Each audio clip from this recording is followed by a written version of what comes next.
Today on Chapter 22, our special guest from Riverside, California, music producer and music entrepreneurs, the owners of Hub City Studios, Mike Anthony, producer named Budman, and Reggie Robinson. I am your host, DJ Architech, and here with me is my co-host, Vicky Vic, and we'd like to welcome you to another chapter of The Architect. Yeah. 1, 2, 1, 2. We dedicate this one to the hip-hop. Classic. Ha, ha, sicker than your Classic. Classic. Classic. sicker than your Classic. sicker than your average. Ha, sicker than your average. Pop a twist cabbage off instinct. You are now listening to the Chapter of the Architect podcast with DJ Architect and Vicky Vic. All right, what's going on, everyone? Once again, this is your homeboy, DJ Architect. Want to welcome you guys once again to Chapter 22. Alongside me always is my co-host, Vicky Vic. Yeah. Today, our special guest in the studio with us, we have our homeboys representing Hub City Studio, Budman and Reggie. What's going on, fellas? How you guys doing today? Yeah, we good. Appreciate it. How are you? We're doing well, man. You know, Chapter 22 in the place to be. Deuce. Last Sunday, we recorded the Season 2 premiere, Chapter 21, with L. Dot came in the place to be. Created a beat from scratch. On the spot, yep. That was off the hook, huh, Vic? Yeah, it was fantastic, man. He created a beat. That was his performance, basically. He made a beat on the spot, so it's going to be released for the first episode of Season 2, so August it 7th. should come out fantastic. August 7th, ladies and gentlemen. It's 7th. Monday, August 7th. That's dope. Fellas, so where you guys from? Go ahead. Well, I'm originally from Compton. This is Reggie, right? Yeah, this is Reggie. Yeah. Yeah. You're from Compton. Yeah, I'm originally from Compton. I made a transition to come out here in Riverside to change a little life around. Nice. Get everything, and I got into this music thing through one of my children's mother, and then I kind of been in it for a while, but didn't know it. Okay. What about you, Bud, man? Where you from? I'm originally from San Pedro. Okay. And moved out here when I was 7, so I'm in Moreno Valley now. So I've been there over 30 plus years. Moreno Valley. Yeah. How long is that drive from Moreno Valley here to Temecula. It's about 45 minutes. Oh man, yeah, it's still a ways Yeah. out. All right, man. Well, listen, we're glad to have you guys here in the studio. First and foremost, me and Vic, we want to thank you for your time. Yeah, no obviously, doubt, it's no a doubt. bit of a Thank drive you. out here for you guys. And it's hot. Vic, It's real hot, yeah, too, so Vic, we appreciate oh it. yeah, Vic has been telling me to get you on board for a long, long time, but we've just had so many people lined up, and we're finally able to get you guys in the studio, man. So Yeah, thank you so much for your time. No, thank you. We appreciate you guys for taking the time out for us. Absolutely. So let's go ahead and let's get right into it. How did the both of you meet, and what made you decide to pretty much join collective musical forces and create the studio, Hub City Studios? I met Reg about 2 years ago when I had a studio, and it Studio was in Moreno Valley? yeah, well, not Moreno Valley, Riverside. I was renting a space, and I met him through a friend, and A mutual acquaintance. yeah. And at that time, I was doing my own thing. He was doing his own thing. And then probably a year later, I ended up leaving that studio. And then I was looking for a building of my own.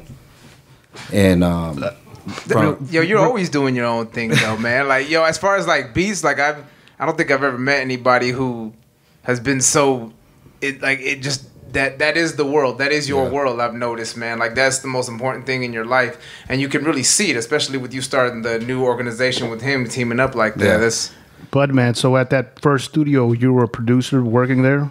no. I went there to take some artists that we had that I was producing. I was looking for a studio to record because I didn't want to record at my house. Right. And I had a setup just to produce music.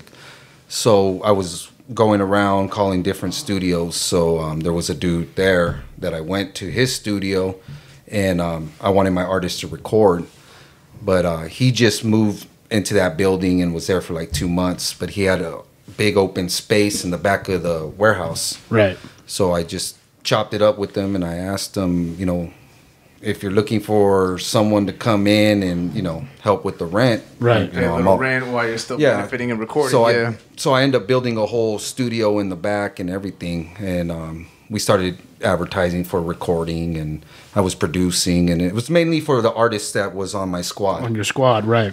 And but I mean, at that time, we were only charging like $5 an hour to record. When was this? What year? Ooh, let me go there. Oh my goodness, I would have loved to jump on that deal. We're taking the podcast there. But I mean, like my engineer, he just graduated and got his degree in audio engineering. Sound engineering. So, you know, it was kind of a good opportunity for him to start more hands-on and everything. Yeah. And then my artists, you know, doing their thing with my production. So, but then for the recording side, it was kind of like, well, let's just book, you know, sessions. I wasn't looking to make a lot of money. A lot of money, right. But just everybody learn. Yeah. You know. And so we'd do like $5 deals, sometimes 10, you know. But, I mean, we would be booked. Right. Because they'll book 8 hours. You know, the thing about it is, even though the money wasn't going to give you any type of profit, experience-wise, it was going to come back triple-fold. So you were looking for it any way you could, knowing the busier you stayed, you made a little bit of money, but the more experience that you were eventually going to, you know, get, and it was going to pay off. And it was good networking because, you know, I only knew a certain amount of people as far as in my artists and everything. But, like, the artists that I had knew everybody and their mama. Right, So, you know, they were bringing a lot of clients and rappers, so I was networking and meeting them. So my name was kind of getting out there getting as out far there. as and that. So that's a good thing. But what kind of happened there? Me and the owner had a falling out. You know, I don't know if it was kind of like a tug of war power thing. I just wanted to build a good solid team. Right. So, what kind of software do you use when you make beats? I use FL Studio because I've been using FL since it came out. So you got all the plugins for that. I mean, I use Reason. I use Machine. I just started using the Machine because our producer XIV, he uses the Machine, but your mainstay is Fruity Loops. Yeah, that's where I'm comfortable. Yeah, like, I keep hearing a lot of you're like the fourth artist that I've heard who utilizes the Machine. And I heard a lot of good things about it, man. Yeah, I don't know. Maybe I might invest it in myself. No, the Machine is real dope. I mean, we have the one with the pad and then the keyboard. But go ahead. It's just so dope because you can set that keyboard to chords already. Nice. And so it's kind of like it makes it real easy. Yeah. No doubt. And for those producers out there who know like MPC 1000, 2500, Raekwon, all the Wu-Tang, they all use the MPC. They like made it famous almost, the 2000 XL. But the Machine is, because I have the Machine too, so you have to have software to use it. Yeah. It's not like a standalone MPC 1000. I can connect that to my Nintendo and sample Mike Tyson. You know what I mean? Mike Tyson's Punch Out or something. Anything I want to sample. With that Machine, you have to have a computer connected with it. That's the only limitation. But other than that, Vic, man. L-Dot brought a Machine last week. Exactly. That's what he was doing to build that beat here on Chapter 21. Yeah, he used the Machine. That was off the hook, man. Yep, to make that beat. And it's got soft pads and that's a German company. Right. Yeah. Native Instruments. Yeah. So that's a good company. But you have to use their software. Yeah. I mean, they got a lot of good sounds in their software. Yeah. Or you can use it as like a plug-in for Pro Tools. Or, yeah. All right, Budman. So you part ways with this individual. What happens after that? So it's kind of like back to the drawing board. Right. You know, like, so it took me about a month. I told my wife, you know, what am I going to do now? You know, I'm back in the garage and everything. I got a lot of clients. Right. You know, they're asking me what happened, you know. And so I started looking for buildings. Right. And, you know, good 2-3 weeks just going out, looking at different buildings. And at first I was like, I don't know if I'm going to be able to get a building credit-wise and stuff like that. Now, Budman, during this time where you're looking for a building, are you still getting clients in? Are you still putting in work out of your garage inside your house? I set back up the studio, but it was more for production again. I didn't want people coming in to record my house, and my children being absolutely there. I totally agree. Just like my closest people, like the engineers and stuff, they'll come. But as far as in like looking for buildings, I kept driving around, meeting with the people, and I found one that I liked. Right. So I was trying to get one of my friends to see if they can do the credit thing and everything, and nobody wanted to do it. So my wife, she just told me, hey, just do it yourself. So I applied, and they said, oh, you're approved. So what I got good credit? All right. I didn't even know that. I haven't ran my credit or anything in a very long time, so I thought maybe it might be bad, but it wasn't. Cool. And so I had to come up with a bunch of, deposits and commercial liability insurances and all that to get in. I'm sure that wasn't cheap. Yeah, no, I had to grind. They said, okay, this time, if you want to move in by this time, which it was February 11th, I was going to move in. So they gave me 2 months to get all the deposits, insurance, and everything together. So I made it happen, grinding and everything.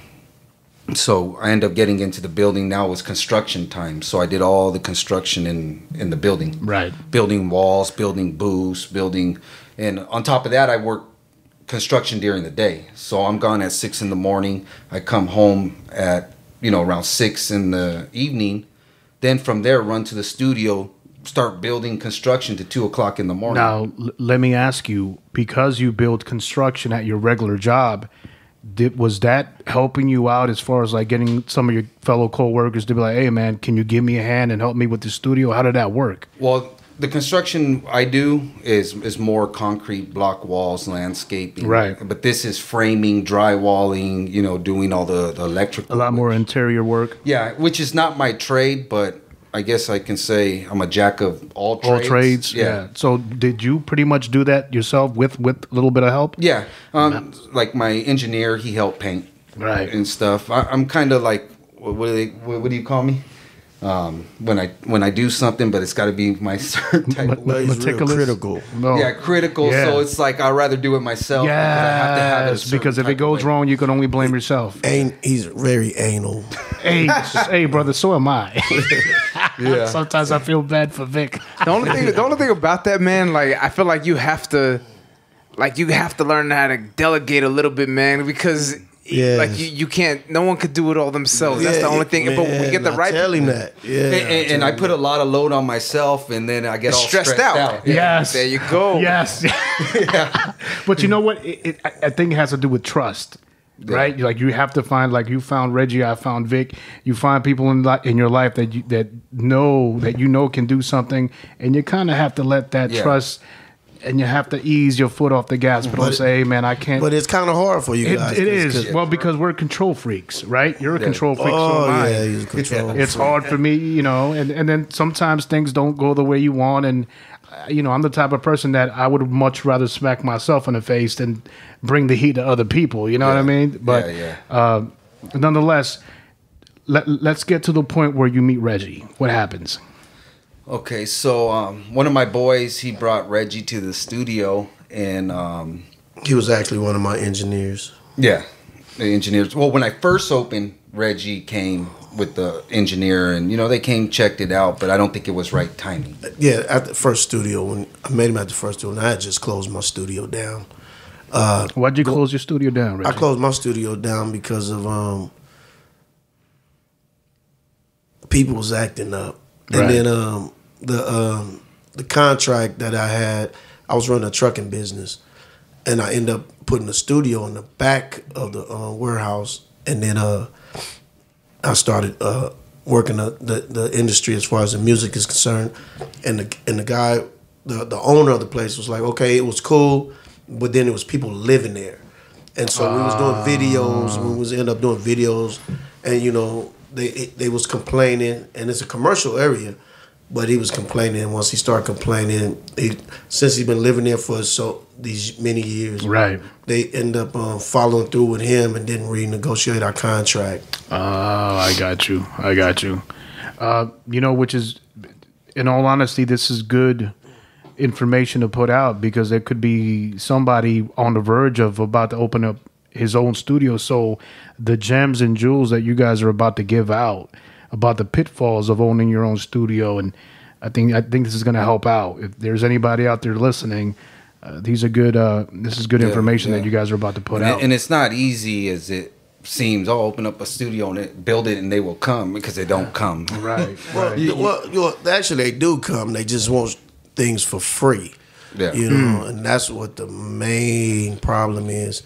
And then we're actually footing the money or the finances, and it's coming out our pockets. Reggie, why do you say? Because I'm a paying customer, right? I've been to studios from New York to California to South Carolina, North Carolina. I've been to studios everywhere. But every time I go there, I always know that I'm a paying client. You must be talking about friends wanting to get free studio time, yes, correct? Friends, and then their friends. Can we make a deal? It's never. We never get a customer. Well, not never. I'm not gonna say never. The majority of the time we get customers saying, "Hey, look out for him. Look out for him." So we was doing. We would do that with the hope that they'll say, "Okay, this is they're giving good quality work, and they doing everything is here is basically professional." But that doesn't matter. But you're hoping for it because sometimes Vic, I'm the one that does the contracts for us, doing DJ gigs, and I'll get one person that'll tell me, "Hey, look out for this person. If you take care of this person, I'll take care of you." But it happens, But the moment that it doesn't happen, that's when I stop doing it with that particular individual. And I'll give you a prime example. If somebody tells me, "Hey, take care of this person," and I do, and I cut them back on some, I save them a little bit of money. That person will, let them know, "Hey, man, yeah, he saved me, some money." That person 2 months later will come back, "Hey, I got 2 more gigs for you." That's how he takes care of me. And cool, I'm with it, man. So I could save an individual, $60, $80, $100, but I know 2-3 months later that individual is going to hit me back. So it's recurring business. Sometimes we get it like that, but the mass majority in the beginning was I still need that hookup. Give me that hookup.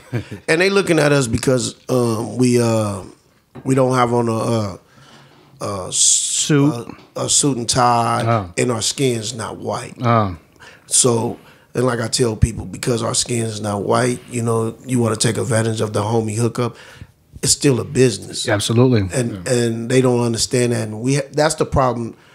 That's a real hiccup right there when they don't look at you as a business person, and that's what's wrong with a lot of our business, because they always want to hook up instead of saying, okay, they got to pay bills, they have to do this, so let us treat them the same way we'll treat I'm just gonna say Mr. Joe, what I'm saying? Right. So they should. I think it should go like that, but a lot of people don't see it the same way because they figure, hey, Mike, I came here, I need this deal. Hey, Reg, I need this deal. Okay, we can give you this deal, but when you come back, we have to charge you what we're supposed to charge you. Right. Oh man, we're not gonna come back. Then they don't. No. Then you'll be in the red forever. Mm-hmm. You'll never be in the black. And that's why we had. Like, that was another reason why the shutdown. That was another one of the reasons why the shutdown I had. So when we came together, Mike and I came together, I had all the equipment. I had the mass majority of the equipment. He had equipment as well. The equipment I had was more on a professional level. So then we end up talking with each other. When he had the building. I need a building, and he need equipment.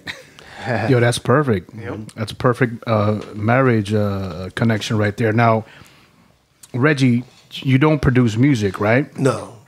So, what aside from owning this equipment, what made you decide to be? Technically, you're a studio owner, correct? Correct. So, what made you? And forgive me, I'm trying to get information, pull information out of your brain. Do you play any instruments? Do you sing? Do you rap?